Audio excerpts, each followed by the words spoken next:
Welcome to Subramani. Like I said, I've run out of topics. So here is a question which somebody asked, and I think it deserves a very good answer. How should a childless widower age 74 plan his finances? Only thing is, this man is an American in the sense he's either a green card holder or a citizen, whatever of US. So I will talk about Roth IRA also. Right. So, first of all, as a 74-year-old childless widower, your financial planning should prioritize your stability, health, any future health requirements, health security, and legacy decisions without relying on family heirs.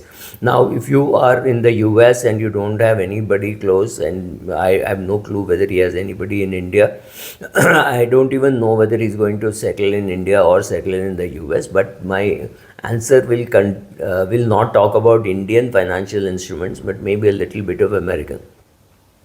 So first of all, start by evaluating your assets, your liabilities, your income sources. Since you're in US, you will likely to have social security, pensions, some other investments that you have, and other expenses. This includes reviewing any changes from your spouse's passing, which may have increased your social security, survivor benefit, some other pension where you could getting a portion. You could be getting a portion of your wife's pension, whatever. So compile a list of net worth and track monthly cash flows to identify gaps. I'm assuming that you have been handling all this on your own and it is not your spouse who's been handling. If it's your spouse who's handling, you will need some lessons on how to manage all these basic things. I find that very difficult to explain to people why husband and wife both should manage the finances so that when one dies, the other is not left like an orphan.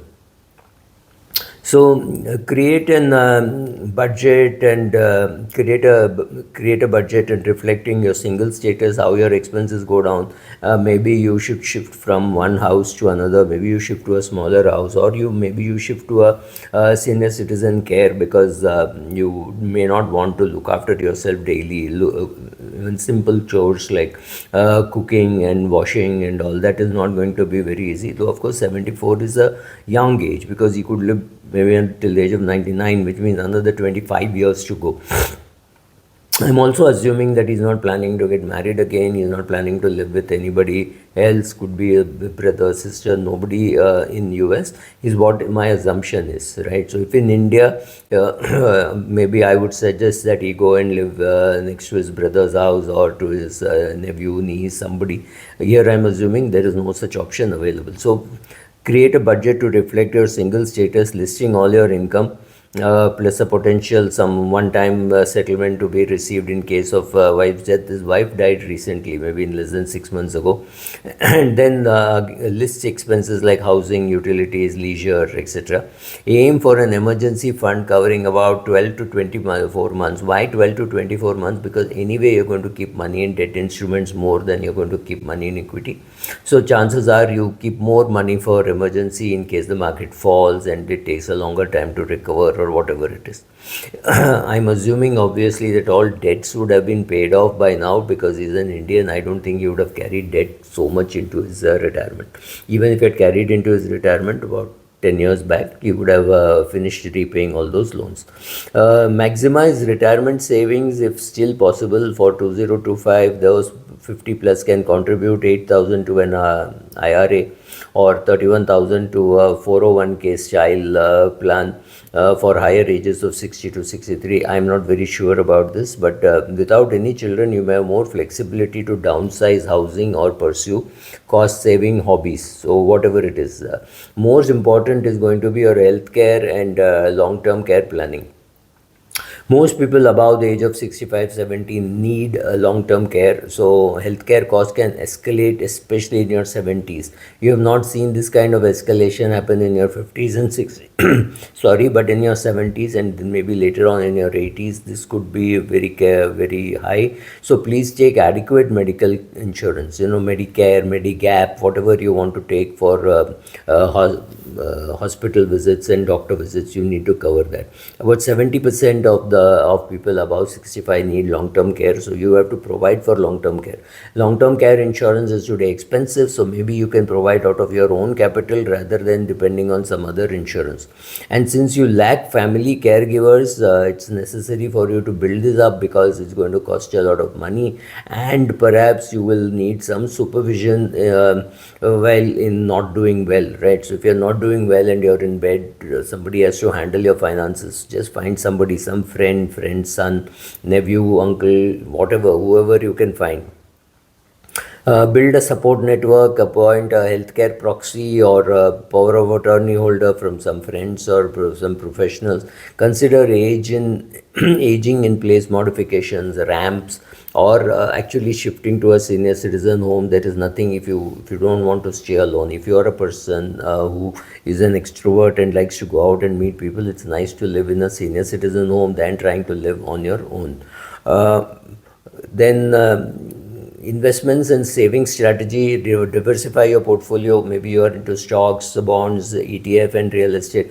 Now make a sensible assessment and see whether you need all that real estate, etc., which you have. Do you need to have all that, or can you just simplify your portfolio to some one index fund, one tips, and some bank balance, and be done with all that, right? So just check that out. Review retirement accounts, require minimum distribution. You already, which something may have started at 73, and consider rolling over your spouse's account into yours for simple tax efficiency. Explore annuities, explore HSA, right? Health savings accounts, or to steady your income tax, and find whatever income tax advantages you will have. Without heirs, focus on personal fulfillment, perhaps funding travel, philanthropy, whatever you want to do.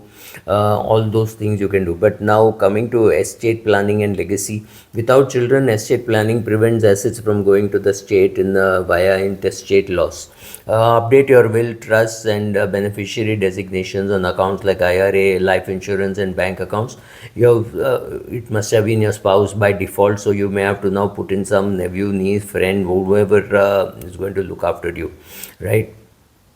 Create your health proxy, living will, HIP, AA authorizations, and all those things, right? Designate beneficiaries, which could be charities, nieces, nephews, or friends, to create a meaningful legacy. Review tax implications, then look at the tax consideration. Your tax bracket may shift as a single filer, potentially higher than when married. This is true only in US, not about India. Optimize using Roth conversions, charitable donations, qualified charitable donations from IRAs to reduce taxable income. Track changes in properties. Do you need to have more than one property? Check out all that. Building support and seeking professional help. Combat isolation by joining some communities. Maybe you can live together with some friend, male, female, whatever it is, right? So you could do some of those things. Organization for wings for widows, or offer specialized coaching. Review your plan accordingly. Notify institutions of spouse's death. I hope you have done that, right? That has to be done immediately. Ensure access to accounts and benefits, even if you are living, this is an NRI, but if you were living in some kind of an army colony in India, you have to inform the managing committee that the spouse has died, right? Especially if the house was in the spouse's name and you're not planning to get it transferred for whatever reasons. You want to give away the house for charity, whatever it is. Sit down with your society, find out the procedure for doing it, and then do it. Update your estate documents within 3 to 6 months of your spouse's death. You should be doing it.